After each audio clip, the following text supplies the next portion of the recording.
Ben, pois agora imos a ver todo isto que vos acabo de explicar, pero gráficamente, visualmente.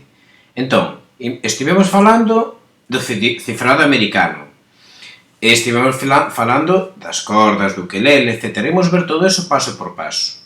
Imos co cifrado americano. Vedes que aquí abaixo teño a representación das teclas dun piano, no que teño colocado enriba de cada tecla pois a nota que se correspondería ou a letra que se correspondería con esa nota no cifrado americano. Vedes que empeza aquí en do, que sería C, re, mi, fa, sol, la, si, do, re, mi, fa, sol, la, si, como sempre vais a repetindo a escala, non?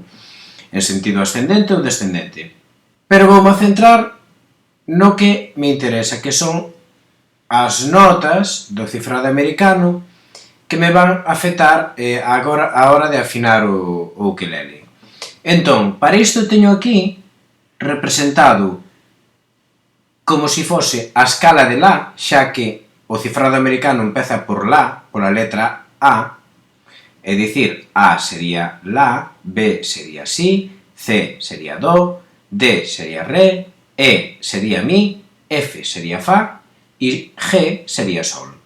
Pois aquí teño representado as notas e as letras de cada nota no cifrado americano. E evidentemente, despois deste sol, que volvería a vir? Pois o la seguinte, a octava de la seguinte.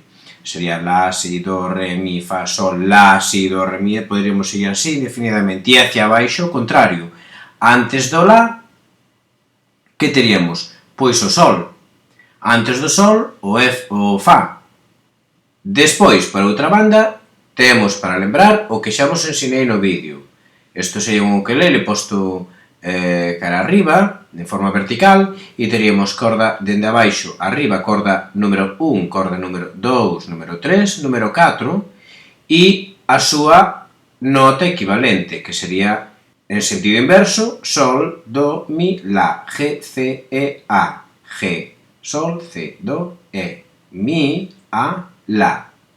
Por que digo todo isto? Porque agora imos a facer un simulacro de afinación. Entón, imaginádevos que eu coloco o afinador na pala do ukelele, como está este, vale, enganchado aí, temos aí o afinador enganchadiño, e empezo a afinar as cordas do ukelele. Eu empezo a afinar, por exemplo, a corda sol, que é a cuarta corda.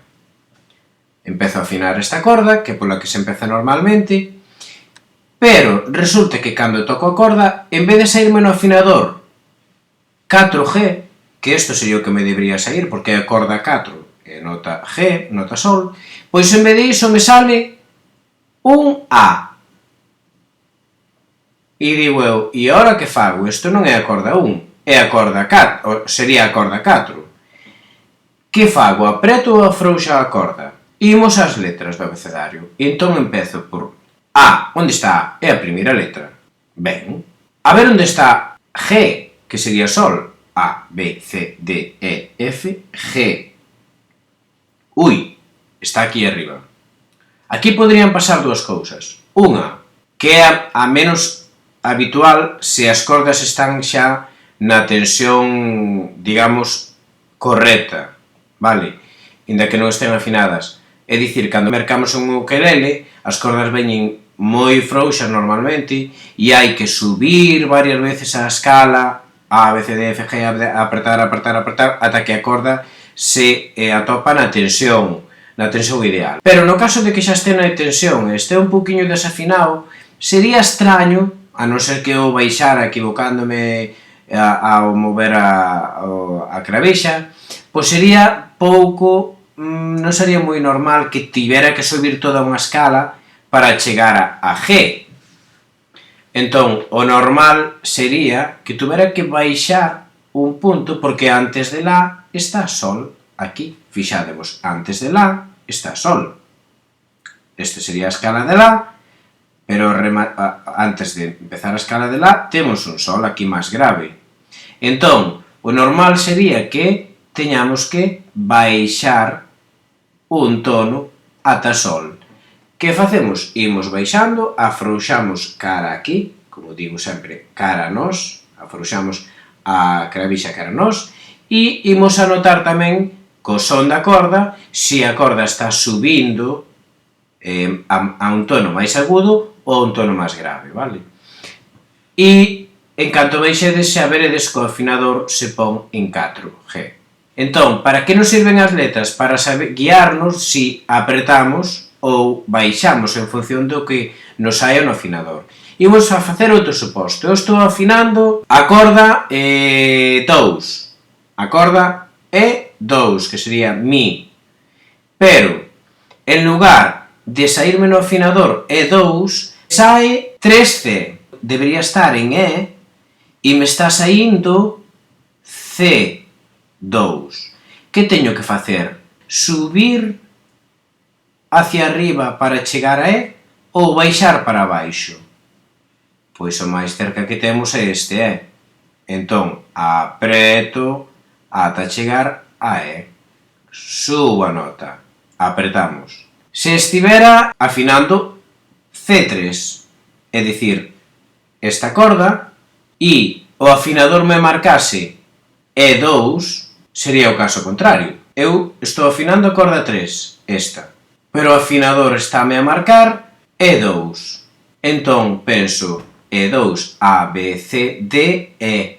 E esta despois de C. Isto está alto. Paseime da C. Entón, teño que baixar ata C. Entón, imos empregar estas letras como se fosen unha escaleira, de maneira que unha vez que as cordas teñen a tensión un pouco normalizada, pois nos sirva de guía para saber se a apretamos, se temos que chegar a unha nota, a unha letra que está máis arriba, ou afrouxamos porque temos que ir para unha nota que está máis abaixo. Isto non nos quita de que sexa bo sabernos as notas, a equivalencia de cada nota con cada letra, pero no momento de afinar podemos servir un pouquiño de pista para orientarvos sobre se tedes que apretar ou afrouxar a corda, non?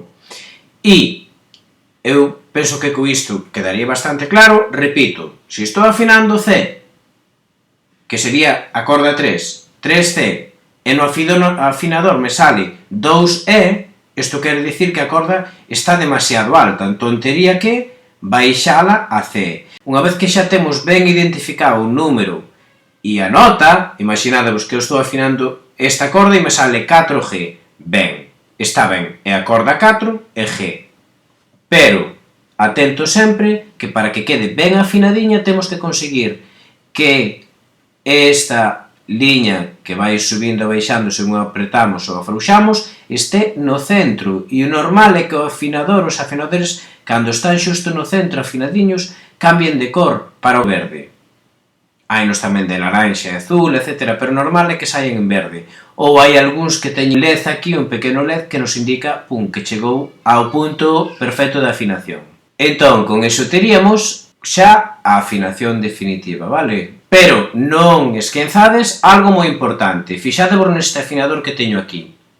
Vedes que debaixo ten os modos de afinación. Eu acendo aquí o afinador, pulso, manteño pulsado ata que se encende isto. E agora, dándolle no mesmo botón de encendido normalmente, dándolle unhas pequenas pulsacións, vai ir rotando nestas letras de maneira que poidamos seleccionar o modo ukelele, que neste afinador sería o UC de ukelele. Isto sería cromático. Cromático non é para ningún instrumento de corda en concreto, sería unha afinación na que afinaríamos nós a nota que quixéramos na escala. Guitarras, ben preparado para poñernos a numeración correspondente á guitarra, as cordas de guitarra. Esta vez sería o mesmo para o baixo, esta V o mesmo para o violín, e aquí temos ukelele, que nos facilita un montón, pois porque nos vai axudar o tema da numeración para identificar ben a corda e a nota. E hai afinadores que en vez de ter esta nomenclatura, pois poñen ukele ou ukelele, vale? Ou poñen, o sea, vas pulsando e vai cambiando o nome do instrumento que seleccionas para afinar. Ou en vez de UC poñen solo U, vale? Poñen C, G, B, V, U, e non traen de sequera o D. Entón, lembrade, acendemos o afinador e seleccionamos o modo ukelele para afinar o ukelele. Outra cousa importante, vedes este número aquí? isto non sai en todos os afinadores, pero hai algúns afinadores que nos dan a opción de variar o pitch. Que é o pitch? O pitch é o tono. Que é o tono? Ben, cando afinamos a uns hercios. O son son ondas, non? E mides en hercios. Entón, a afinación universal que se emprega é 440, tal como vedes aquí escrito, 440 hercios. Pero en ocasións hai xente que quere facer unha afinación de instrumento máis baixa ou máis alta e estes afinadores teñen a posibilidade de baixar este 440 pois a 438 ou subilo a 442. Por que? Pois por, bueno, manía do compositor ou tamén porque hai instrumentos tradicionais que están afinados non a 440, senón o mellor a 442, a 4... E entón, cando tocas en grupo, pois isto facilita que estés afinado con eses instrumentos, senón non coincidiría a afinación. Nós sempre empregaremos a universal, 440. Entón, se vedes que un día lle dades sin querer ao botón de pitch, o que tedes é que seguir dándolle hasta que pasen todos os numeriños que vos vai poñer, non son 440, son uns cuantos. E xa te iríamos ao 440 de novo. E que isto sería todo. Agardo que isto vos facilite a labor de empezar a afinar o vosso instrumento e a disfrutar de él como vos merecedes. Unha aperta para todos e para todas e ata o vindeiro tutorial. Aburiño!